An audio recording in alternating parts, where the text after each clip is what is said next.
મિત્રો, મારા મામાની દીકરીના લગ્નને 2 વર્ષ થયા હતા, પરંતુ દુર્ભાગ્યે એક જ વર્ષમાં તેના પતિનું અવસાન થઈ ગયું અને તે સંપૂર્ણપણે એકલી પડી ગઈ. તે બહુ દુઃખમાં ડૂબી ગઈ હતી અને તેમાંથી બહાર જ નીકળી શકતી નહોતી. એટલે મારી માં એને અમારા ઘરે લઈ આવી. મારી મામાની દીકરી બહુ સુંદર, આકર્ષક અને મિલનસાર સ્વભાવની હતી. એક દિવસ એવું બન્યું કે મા પપ્પા કોઈ કામસર બહાર ગામ ગયા હતા. ત્યારે ઘરે ફક્ત હું અને મારી મામાની દીકરી જ ઘરે હતા.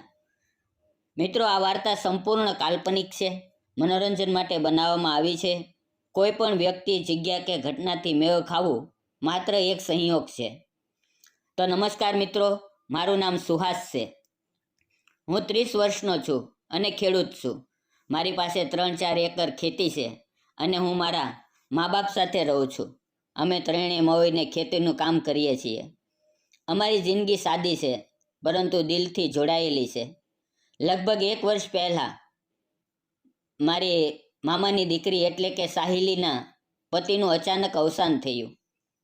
સાહિલી ખૂબ જ સુંદર છે, પરંતુ પતિના મૃત્યુ પછી તે સંપૂર્ણપણે એકલી પડી ગઈ હતી.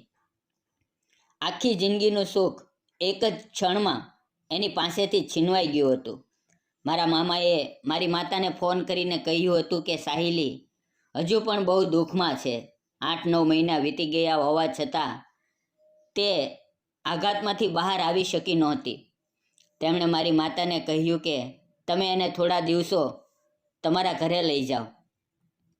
કદાચ વાતાવરણ બદલાય તો થોડું સંભાળી શકે.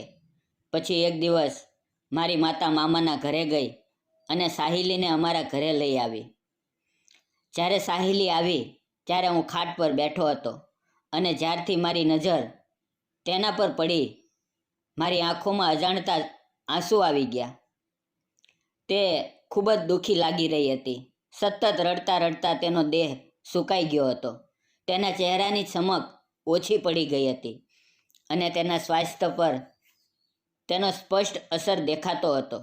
લગ્ન પહેલાં સાહિલી બહુ હસમુખી અને સુંદર હતી. તેના સ્મિતથી આખું ઘર ચમકી ઉઠતું હતું, પરંતુ હવે તેની સ્મિતમાં પણ ફક્ત દુઃખની છાયા દેખાતી હતી. જ્યારે તે આવી ત્યારે મેં એને પાણીનો ગ્લાસ આપી દીધો. માએ ઘરની અંદર લઈ ગઈ અને બધા માટે ચા બનાવી. અમે ચારેય એટલે કે પિતાજી, મા, હું અને સાહિલી એક સાથે ચા પીવા બેઠા.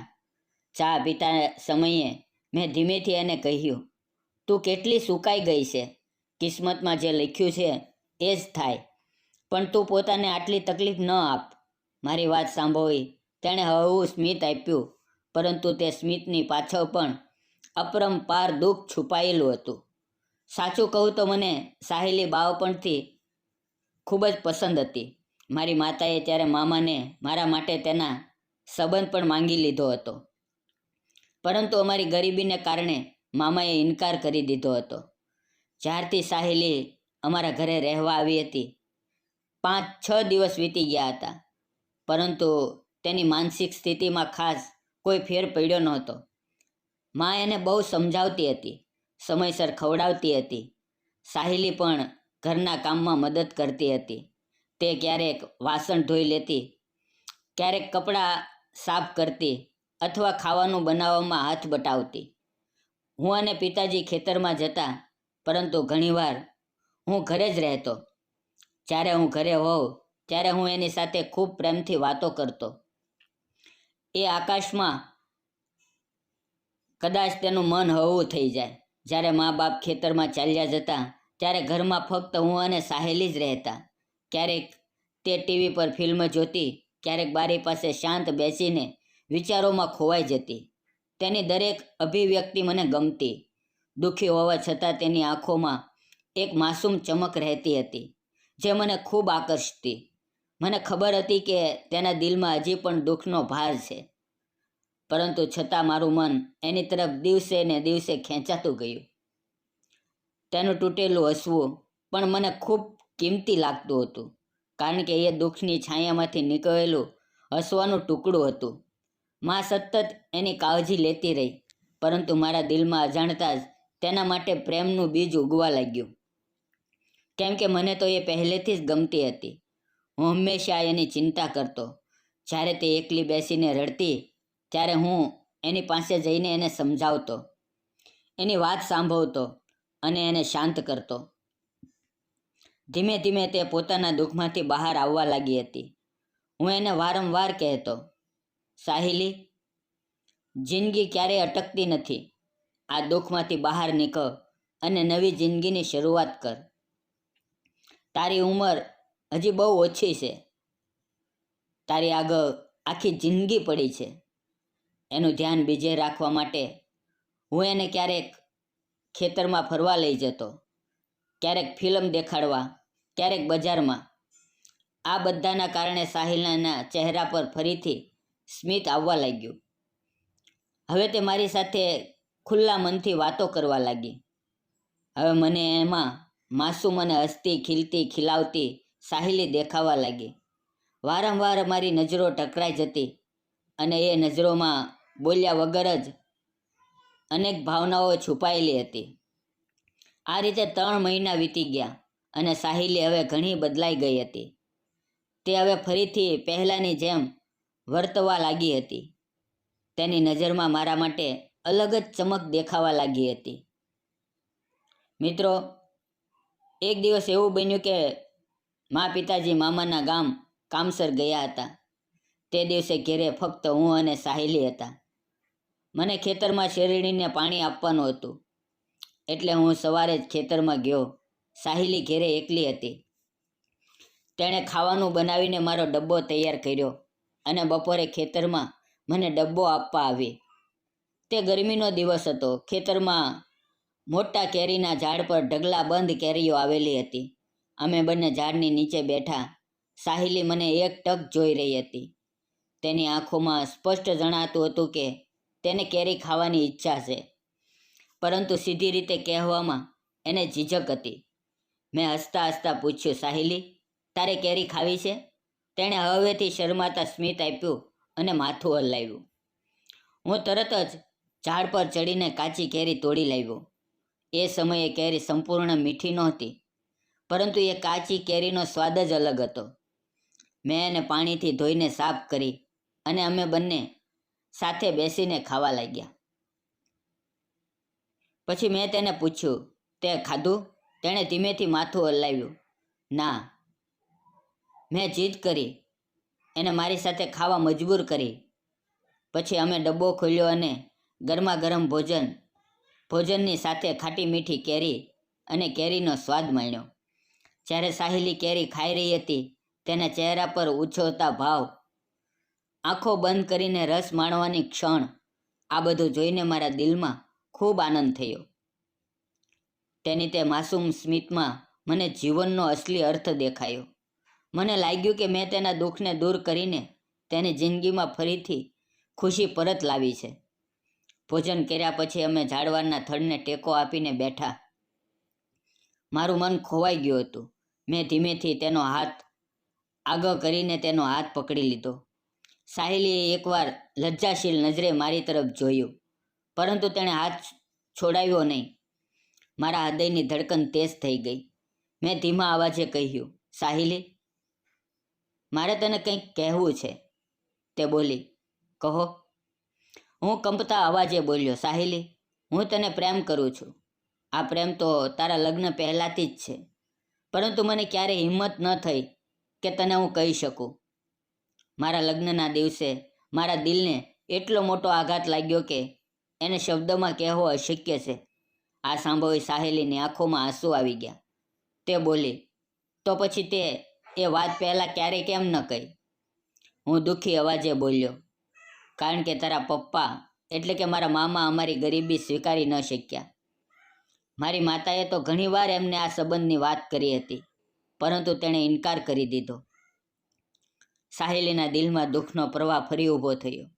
તેણે મારો હાથ પોતાના હાથમાં લઈને મને ગળે લગાવી લીધો અને જોરથી રડવા લાગી. તે રડતા રડતા બોલી, તું પણ મને બહુ ગમે છે. સાચું કહું તો તારા જ કારણે હું ભયાનક દુઃખમાંથી બહાર આવી શકી છું. જો તું ન હોત તો કદાચ મેં મારી જિંદગી ખતમ કરી દીધી હોત. તેના આ શબ્દોએ મારું હૃદય સ્પર્શી લીધું. મેં એની આંખોમાં જોઈને કહ્યું, સાહિલી, હું તારી સાથે લગ્ન કરવા માંગુ છું. તે થોડું પાછળ હટીને ધીમેથી બોલી, પણ મારા તો પહેલેથી જ લગ્ન થઈ ગયા છે. આ વાત તને ખબર છે? મેં દ્રઢ અવાજે બોલ્યો. હા સાહિલી, મને ખબર છે, પરંતુ મારો પ્રેમ સાચો છે અને જો હું ક્યારેય પણ લગ્ન કરીશ તો ફક્ત તારાથી જ કરીશ. બીજી કોઈ સ્ત્રી મારા મનમાં આવી નહીં શકે. સાહિલે થોડું વિચાર્યું. થોડી ક્ષણ તેની આંખોમાં સંચય હતો, પરંતુ અંતરમાં તેણે મને સ્વીકારી લીધો હતો. થોડું લજ્જાશીલીપણું દર્શાવી તેણે મારા શબ્દોને સ્વીકારી આપ્યો. એક ક્ષણે મને લાગ્યું કે મારું જીવન જ બદલાઈ ગયું. બીજે દિવસે મા પપ્પા ઘરે પાછા આવ્યા. સાંજે ભોજન સમયે મેં હિંમત કરીને કહ્યું, મા, પપ્પા, મારે તમને કંઈક કહેવું છે. મને સાહિલી પ્રિય છે અને હું તેની સાથે લગ્ન કરવા માંગુ છું. મમ્મી પપ્પાએ એકબીજાની તરફ જોયું. તેમના ચહેરા પર ગુસ્સાનો કોઈ ભાવ નહોતો, પરંતુ આનંદની ઝલક હતી. સાહિલી તેમને પહેલેથી જ બહુ ગમતી હતી, એટલે મારા શબ્દો સાંભળીને તેઓ ખુશ થઈ ગયા. મા ભાવુક થઈને બોલી, મેં તો ઘણીવાર તારા મામાને આ વાત કહી હતી, પરંતુ તેમણે મારી વાત માની નહોતી. અમને તો સાહિલી બહુ ગમે છે. અમને આ લગ્નથી કોઈ વાંધો નથી. મારી માની આ વાત સાંભળીને સાહિલી ખુશીના આંસુઓથી રડી પડી. ઘરમાં આનંદનો માહોલ છવાઈ ગયો. થોડા દિવસોમાં મામાને ઘરે બોલાવવામાં આવ્યા અને આખું સત્ય જણાવાયું. ત્યારે મામાની આંખોમાં પણ પસ્તાવાનો ભાવ આવ્યો. તેમણે પોતાની ભૂલ સ્વીકારી અને આ લગ્ન માટે સહમતિ આપી. થોડા દિવસોમાં સાહિલી અને મારા લગ્ન ધામધૂમથી થઈ ગયા. ગામમાં સગા સંબંધીઓની વચ્ચે અમે બંને પવિત્ર બંધનમાં બંધાયા. લગ્ન પછી અમારા જીવનમાં ફક્ત સુખ, પ્રેમ અને આનંદ જ છવાઈ ગયો. આજે હું, સાહિલી અને મારા માતા પિતાજી બધા સાથે ખુશીથી રહીએ છીએ. હું સાહિલીને દિલની ઊંડાઈથી પ્રેમ કરું છું અને તે પણ મને એટલો જ નહીં પણ વધુ પ્રેમ કરે છે. મિત્રો, તમને શું લાગે છે? મેં અને સાહિલીએ જે લગ્ન કર્યા તે સાચા હતા કે ખોટા? તમારો મત જરૂર કોમેન્ટમાં લખજો, કારણ કે અમારા માટે આ પ્રેમનું લગ્ન જીવન સૌથી મોટો સંતોષ બની ગયો. સાચો પ્રેમ ક્યારેય પરિસ્થિતિ પર આધારિત નથી હોતો. તે તો મન અને ઈમાનદારી પર આધારિત હોય છે. જ્યારે આપણે કોઈને દિલથી પ્રેમ કરીએ, તેની કાળજી લઈએ, એને દુઃખમાંથી બહાર લાવીએ, ત્યારે એ પ્રેમ આખી જિંદગી માટે અડગ બની જાય છે. પૈસા, રૂપ કે કુટુંબ એના કરતાં પણ સાચો પ્રેમ વધારે કિંમતી છે. આથી જો જીવનમાં સાચો પ્રેમ મળે તો એને મજબૂતીથી થામજો, એની કદર કરજો, કારણ કે એ જ જીવનનું અસલી સુખ છે. મિત્રો, આ પ્રેમ કહાની તમને કેવી લાગી તે અમને કોમેન્ટમાં જરૂર જણાવજો. જો સારી લાગી હોય તો ચેનલને સબસ્ક્રાઈબ કરો, વિડીયોને લાઈક અને શેર કરવાનું ભૂલશો નહીં. મિત્રો, ફરી મળશું આવતીકાલે એક નવી વાર્તા સાથે. ત્યાં સુધી આવજો. અને મેં પહેલાં પણ કહ્યું તેમ વિડીયોમાં આવેલા નામ, પાત્ર, ઘટના આ બધું જ કાલ્પનિક હતું. આ વાર્તા ફક્ત એક શૈક્ષણિક સંદેશ અને મનોરંજન માટે બનાવવામાં આવી હતી. તો મિત્રો, જતાં જતાં આ તમારા ગુજરાતી ભાઈને સપોર્ટ આપવાનું ભૂલશો નહીં. લાઈક કરજો, કોમેન્ટ કરજો અને ચેનલને સબસ્ક્રાઈબ જરૂર કરજો. ફરી મળશું મિત્રો આવતીકાલે એક નવી વાર્તાની અંદર. ત્યાં સુધી આવજો. ધન્યવાદ મિત્રો.